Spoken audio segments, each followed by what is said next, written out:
Hey, welcome to 99 and 1, the premier podcast for those that's of the Africa diaspora that's scattered throughout the earth. This podcast is dedicated to you to give you the information that many religions, particularly Christianity, have left out. They have given us a watered down version of the truth. Not that they haven't provided some truth, but they have went through careful efforts to make sure they left out the things concerning African heritage. Consider this: the Bible, ground zero is Africa. All the prophets, major prophets, made appearance in Africa. God made appearance in Africa. Moses, Abraham, and it goes on and on and on.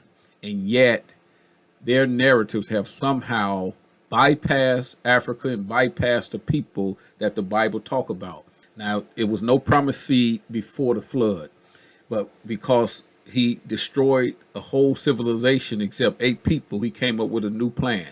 His new plan was to get a promised seed, and they was going to be lifted high above all other people. They was going to be blessed, and people would fear them, and they would be respected. But he warned them that if they did not obey, they would be reduced to the lowest of all people. And so I want to connect the dots to the early Egypt bondage and then the second Egypt bondage of the transatlantic slave trade. They are the same people, they're the descendants. They're on the earth today, and the world have misidentified them. We are those people. And I challenge anyone to prove me wrong. Get into your word and follow the scriptures. Those that was brought in the transatlantic slave trade are the promised seed of God. How? Being Africans, how were they the promised seed through Abraham? Because Judah, Abraham, great-grandson, in the 38th chapter of Genesis, which is the greatest revelation God have ever given me, Judah had kids with two different African Canaanite women.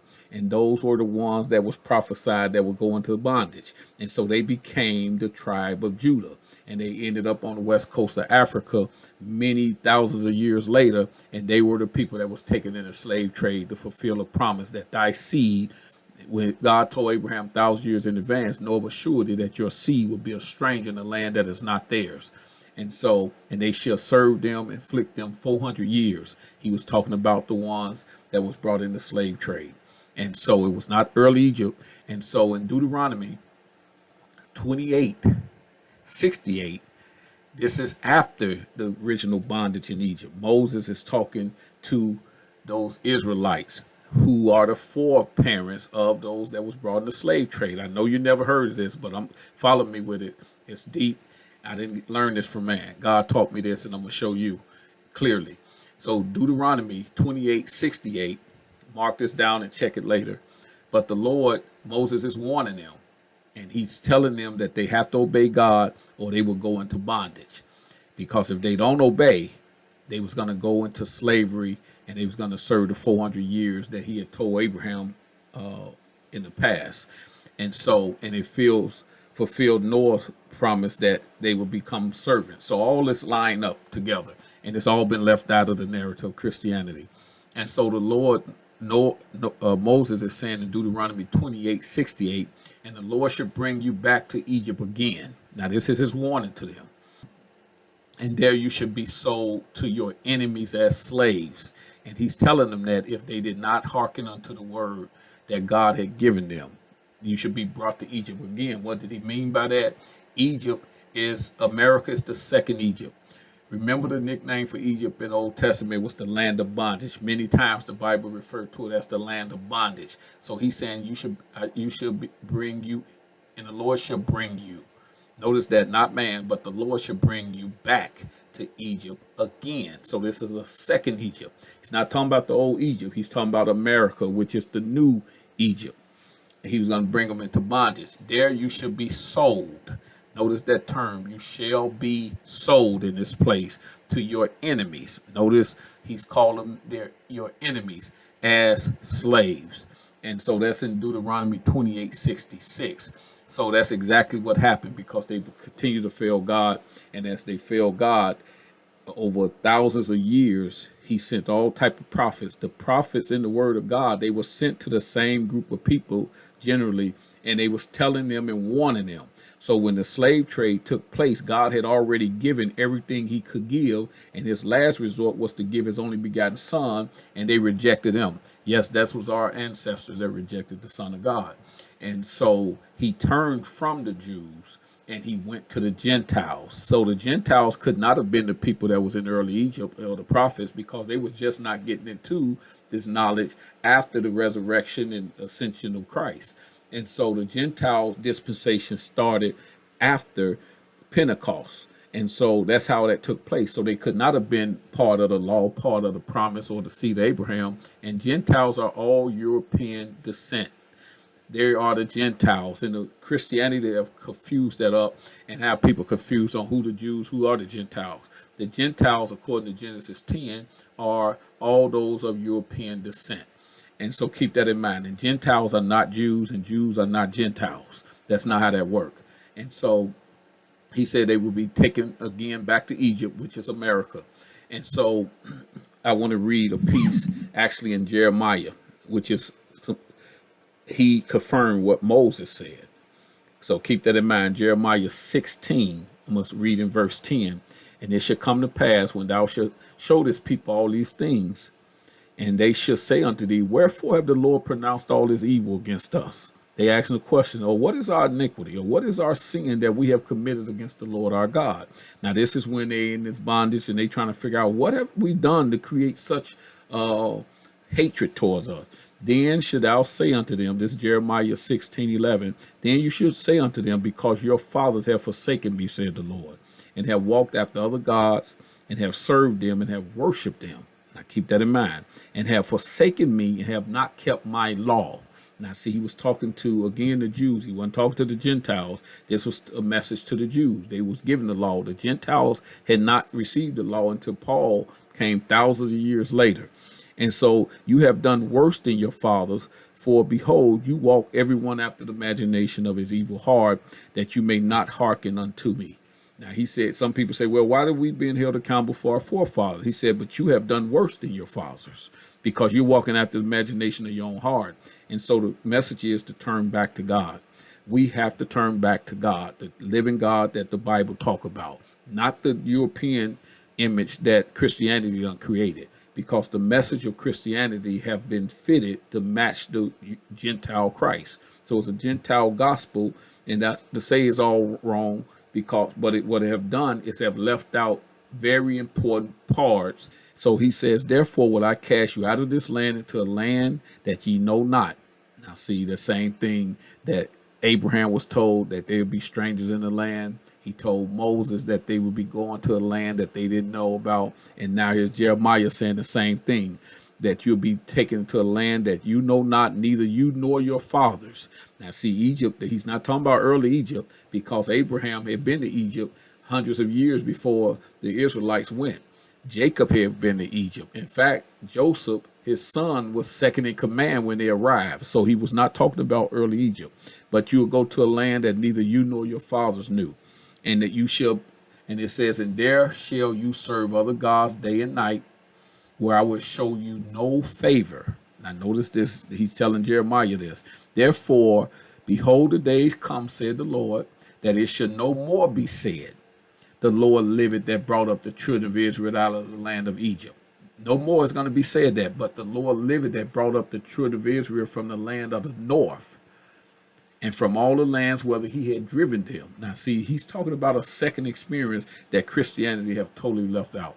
He's talking about a second Egypt. He said, there come a time, in Jeremiah 16:14, behold, the days come, said the Lord, that it should no more be said, the Lord liveth, that brought up the children of Israel out of the land of Egypt, but the Lord liveth that brought up the children of Israel. Now he's connecting the old Israelites with the new ones. But the Lord liveth, talking about a future, that brought up the children of Israel from the land of the north. Now notice we're in North America. We're north of the west coast of Africa. Keep that in mind. He's talking about America when he say the land of the north. He's talking about America, because from the west coast of Africa, right across where the ships went to drop people off, we went north. So he said the land of the north, and from all the lands whether he had driven them. So this was a people that was driven throughout the world. They was not driven throughout the world in early Egypt. So this is a second Egypt. And there was a first Exodus. There's going to be a second Exodus in the future. It haven't taken place. Christianity have taught people that it have taken place, but if you compare it with the scripture, you'll find out it does not match. No, neither does the Gentile Christ match. The message does not match. So there's some truth, but then it's twisted in falsehood to cover up the heritage of the Africans who are the chosen seed of God. So Jeremiah continued, but the Lord liveth that brought up the children of Israel from the land of the north and from all the lands whether he had driven them, and I will bring them again into their land that I gave unto their forefathers. So keep that in mind. That second Egypt is America. That's the land of the north he was talking about. And he said the time going to come. We won't no longer be talking about the old bondage that was in Egypt and he brought them out. Because even when Moses gave his message and said the Lord will bring you back to Egypt again, this was after that time had ended. So he was talking about a future event. And now we see Jeremiah is talking about a future event. And then in Luke 21:24, we find Christ talking about the same event. And they shall fall by the edge of the sword, which is what happened to our ancestors in Africa, and shall be led away captives. Now keep that in mind, into all nations. Now see how Jeremiah matched with this? And so Jesus is saying the same thing, backing it up in 21:24, and they shall fall by the edge of the sword. Who is they? The Africans that was taken captives, and shall be led away. They was led away, how? Captives, into all nations. This is not complicated. What have been complicated is the lies that the devil have told and made convince people that was not us. We have the receipts, we have the experience, and we have the blood, the suffering, and the annals of history to back us up. So there's no other people on the planet that'll match this. Try it, look it up, search it. I'll wait. You're not going to find anybody else on the planet that matches all these scriptures that Abraham was told that his seed would be a stranger in the land and serve 400 years. Find any people on the planet that served 400 years. And so, and then with Moses saying you'll be taken back to Egypt again, and there you should be sold to your enemies as slaves, and there'll be no mercy. And then we have Jeremiah talking about the same people. All the prophets were sent to the same people. Those are our ancestors. So why did slavery take place? Because we failed God. Our foreparents failed God. And it was the closest thing he can give next to hell on earth, because he had tried so many other things throughout the thousands of years and it failed. Even when he sent his son, they rejected him and gave him over to the Romans to be crucified. And so he left the Jews and he went to the Gentiles. And so the Gentile era is here and it's going to end soon. And he's going to go back to the Jews. And that's when in the tribulation period, he's going to draw the real children of God from all scattered throughout the earth. He's going to draw them back to the land of Israel. And that's going to be during the time of the Battle of Armageddon, because he's going to address the forces of those that say they're Jews and are not. And he's going to make them bow down. And he's going to help them to understand that he have loved his true people with an unending love, even though they have been hated and despised. But that land does not belong to the Gentiles. So again, the two different Egypts. The Egypt in early ancient Egypt that's still over there today, and then there was going to be a second Egypt that we was going to be taken to by ships. He was real specific about that. And so he connected the early Israelites to the second descendants of the Israelites. So we are those people. And what the solution? We have to turn back to God.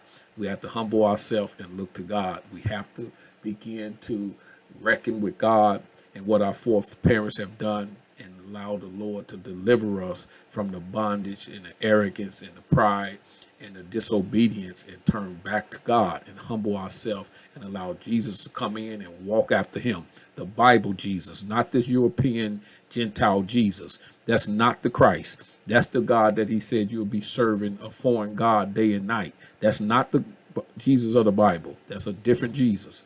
And so, because Jesus was a Jew, he was from Judea, he was from Africa, he was not from where they're talking about. So we have to turn back to the living God and walk after his ways. So keep that in mind. There was one Egypt, but there's a second one.